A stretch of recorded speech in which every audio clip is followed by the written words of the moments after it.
മനുഷ്യ സംഘർഷത്തിൽ ഒരു ഇടപെടലും കേന്ദ്ര സർക്കാരിന്റെ ഭാഗത്തു നിന്നുണ്ടാകുന്നത് ഈ പ്രതിരോധ പ്രവർത്തനങ്ങൾ ഫെൻസിംഗ് വയ്ക്കുക, കിടങ്ങുകൾ സ്ഥാപിക്കുക, അതിനൊന്നും ഒരു ഫണ്ട് സർക്കാരിന് ലഭിക്കുന്നില്ലെന്നാണ്.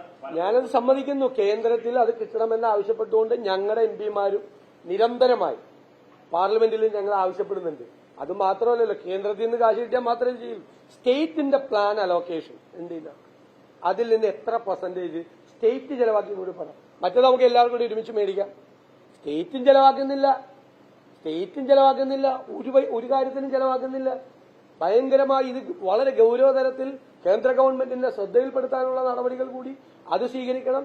കേന്ദ്രത്തിന്റെ ഷെയർ വേണം, സ്റ്റേറ്റിന്റെ ഷെയറും വേണം. ഒന്നും ചെയ്യാതിരിക്കുക എന്ന് പറയുന്നത് ഒരു ന്യായമല്ല. ഇപ്പൊ ചെയ്യുന്നത് ഒന്നും ചെയ്യാതിരിക്കുക.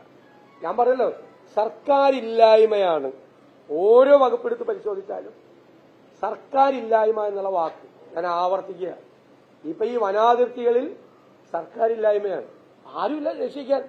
നമ്മൾ തെരഞ്ഞെടുത്ത നമ്മളൊരു പ്രയാസം അനുഭവിക്കുമ്പോൾ നമ്മൾ തെരഞ്ഞെടുത്ത ഒരു സർക്കാരിന്റെ സാന്നിധ്യം വേണ്ടേ?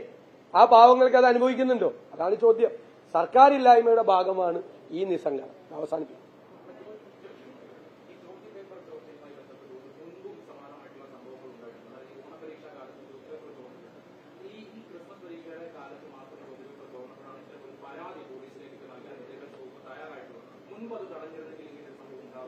മുമ്പ് തടഞ്ഞിട്ടില്ല എന്ന് മാത്രമല്ല, വീണ്ടും അത് ചോർന്നു പോകാനുള്ള അവസരങ്ങളാണ് കൊടുത്തത്. ഇത് ചോർന്നു പോകുന്നത് എവിടെ നിന്നാണെന്ന് എല്ലാവർക്കും അറിയാം. ഭരണകക്ഷി അധ്യാപക സംഘടനകളുടെ ആളുകളെ ചോദ്യം ചെയ്ത ഇത് അറിയാൻ പറ്റും. കാരണം അവർക്കുള്ള അപ്രമാദിത്വമാണ് ഈ സാധനം ചോർന്നു പോകുന്നതിന്റെ പ്രധാനപ്പെട്ട കാര്യം. ഞാനിത് പറയുമ്പോൾ നിങ്ങൾ ചിരിക്കണ്ട. ഇതിന്റെ അകത്ത് ഈ സർക്കാർ ശമ്പളം മേടിച്ചിട്ട് സാമൂഹ്യ സുരക്ഷാ പെൻഷൻ അടിച്ചു മാറ്റുന്ന ഉദ്യോഗസ്ഥരുടെ കാര്യം ധനകാര്യമന്ത്രി പറഞ്ഞില്ലേ? ഇത് എന്താണ് അവരുടെ പേര് വിവരം പുറത്തുവിടാത്തത്? 1400 പേരുടെ പേര് വിവരം എന്താ പുറത്തുവിടാത്തത്? സർക്കാർ ശമ്പളം മേടിച്ചിട്ട് പാവപ്പെട്ടവന് കിട്ടേണ്ട സാമൂഹ്യ സുരക്ഷാ പെൻഷനും കൂടി വാങ്ങിക്കുന്നവന് എന്താ ചെയ്യേണ്ടത്? എന്തൊരു ക്രിമിനൽ കുറ്റമാണ്, എന്തൊരു അതിക്രമമാണ്, എന്തൊരു അഴിമതിയാണ്. സർക്കാരിനെ നോക്കി കൊഞ്ഞനം കുത്തി കാണിക്കല്ലേ? എന്നിട്ട് അവരുടെ പേര് പുറത്തുവിടില്ലെന്ന്. എന്താ പേര് പുറത്തുവിടാത്തത്?